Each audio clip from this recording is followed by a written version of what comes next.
Hey, what's up, everybody?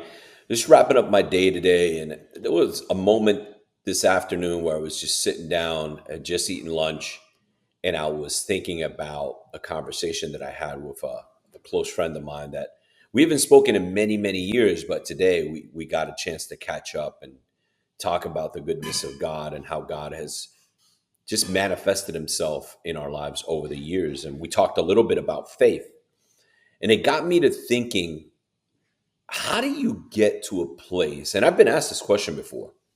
How do you get to a place where you have faith?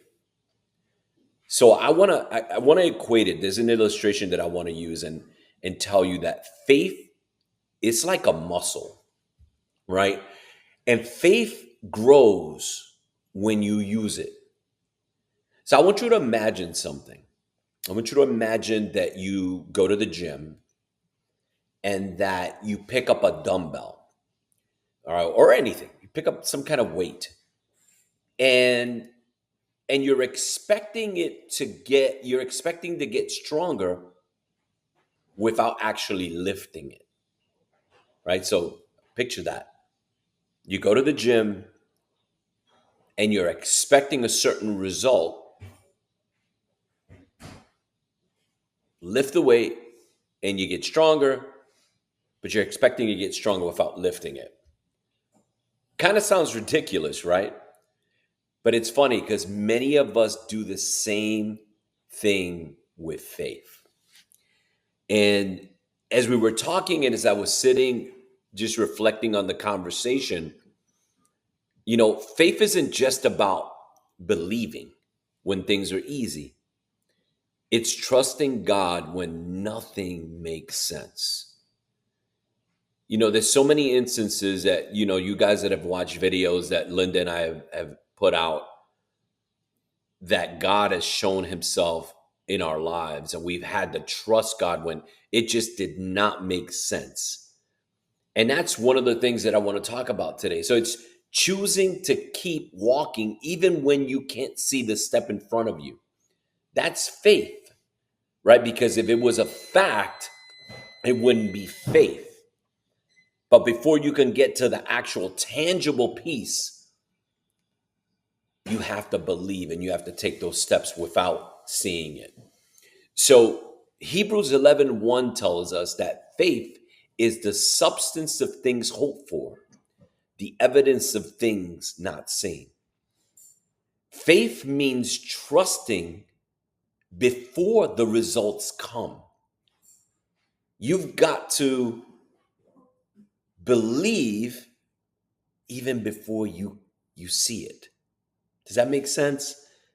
Because it took me a while to understand that. But, I know when we first got saved, man, and we were in church and we were like, we just believing God and understanding that something was happening in our lives, and somebody, not a person, not anybody tangible, was in control.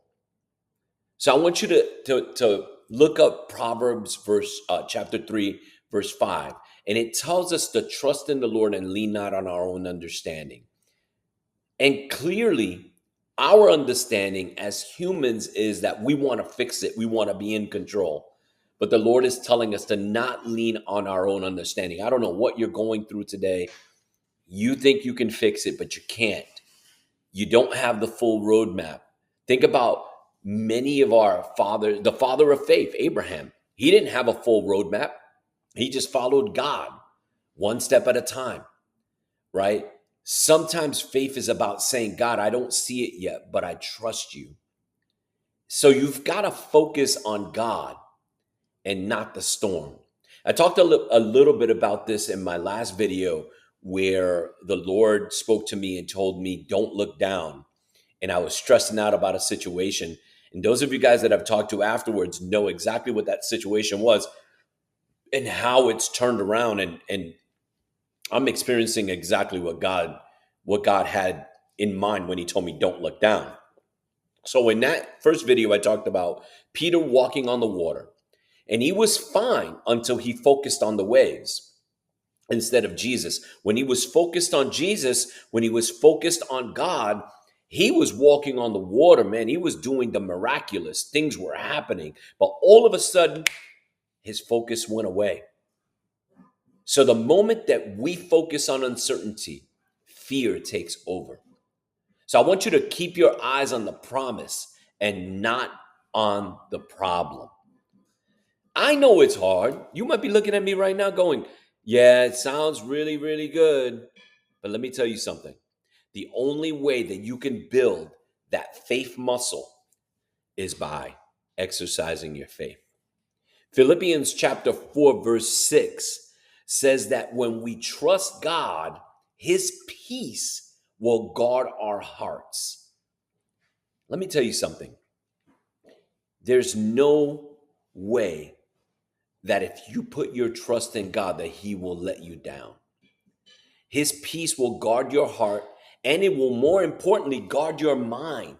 Our mind is built in a way that we create stories and we create scenarios and we create. I saw something the other day and I actually posted it.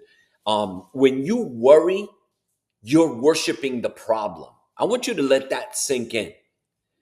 When you worry about your situation, it doesn't change the situation. It doesn't make it better. It doesn't make it go away. You're actually worrying and you're worshiping the situation more than you are thinking about God, focusing on God, and giving God the problem. Because guess what? He's the one that's going to work it out. He's the one that's going to fix it for you.